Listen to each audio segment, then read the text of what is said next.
What's up guys, I have a video for you. This video is pretty insane, it might be long, I don't know for sure how long it's going to turn out, but I hope you guys enjoy though. We're going to be talking about DLC 4 and Richtofen's plan. We're obviously going to figure out some point in time of what Richtofen's plan is, and I believe it's going to unfold in DLC number 4, maybe in the ending of DLC 3's cutscene. And I was debating whether to release this video now or after we see the DLC 3 cutscene because this is some huge information, but I'm just going to go with what we have now, and then I'm going to update this video if there's some things to change. But we're gathering the souls without any question, but the question is, what is Richtofen's ultimate plan with these souls? Today's video is going to hopefully explain this for you guys, kind of give an idea, and keep in mind this is all theory and speculation. But anyways, hopefully you guys enjoy though. Leave a like if you guys do, it really help me out. Let's shoot for 500 likes, that would be awesome. Took a while to compile all this information in a script, so that'd be appreciated if you guys would leave a like, and also subscribe to the channel if you guys are new here and enjoy zombies content like this. Anyways, let's get into it. So DLC 4 was actually hinted in Origins. What? That's right, we saw this image when we compiled all these scraps of papers around the map in Origins. We saw this image, it says premise,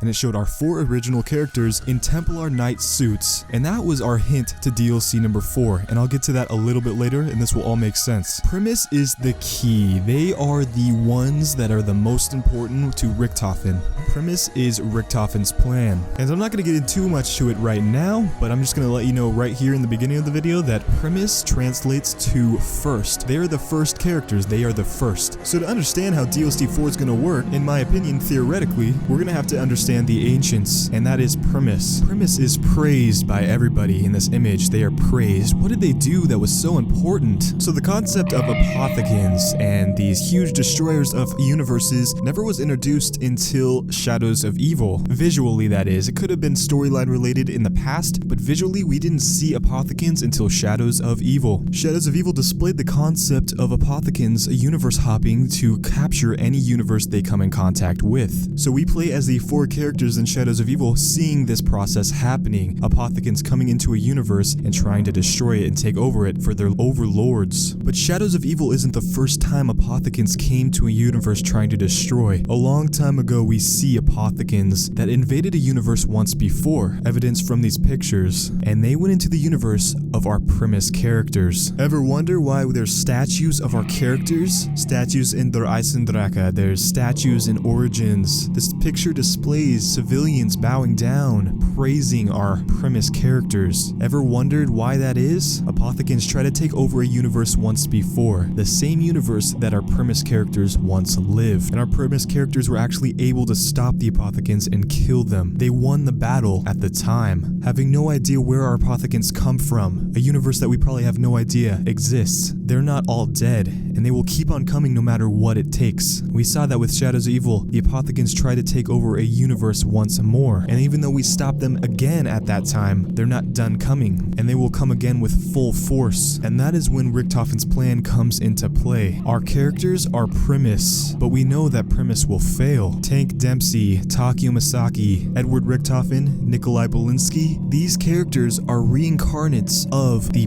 premise crew. But premise fails, like I said, and so Richtofen's plan gets complicated at this point. Knowing that premise fails, Richtofen is acquiring the souls of pure souls. Souls that are not corrupted by universe hopping. They are a pure soul. We learn that if a character goes into a different universe with the same being, their same selves in a different universe, memories flood into their minds, creating them to be corrupt. Maxis gives us exact coordinates or exact universe coordinates of where we need to go to get pure souls, and those are the souls that we have been capturing. We've been capturing souls of Tank, Nikolai, Takio, and Richtofen, souls that have never traveled through time, making their souls corrupt. Having a pure soul will give Richtofen the ability to resurrect our original premise characters, to destroy the ancient Apothicons once again. DLC 3, the ending, or maybe even the beginning of DLC 4 will focus on the fact of Richtofen resurrecting the first premise characters, the original form. And here is where it gets extremely juicy. I hate the word juicy, that just made me cringe. This is where it gets extremely interesting. How are our characters going to be resurrected? We have the souls, right? We have the souls of Takio, Nikolai, Dempsey, and Richtofen in the summoning key. But a soul is a soul. What's a soul without a body, am I right? Back to the Shadows of Evil note, Richtofen writes this. I must convince them. We all must die. And a lot of people believe that we were just referring to the fact that we needed to capture the souls of the original test subjects and kill them. But looking at it again from a different perspective, the young versions of our characters are going to need to die. The souls of the original premise characters will be resurrected through their bodies. They are going to have to sacrifice their bodies to reincarnate the original premise characters. So that leaves for DLC 4 as our original premise characters fighting against the ancient evils. Wherever this map takes place is unknown, and I have no theories at the time. Could be in hell, could be inside the summoning key, a hell-like situation. Back to resurrecting their bodies, I believe that's what the blood vials are for,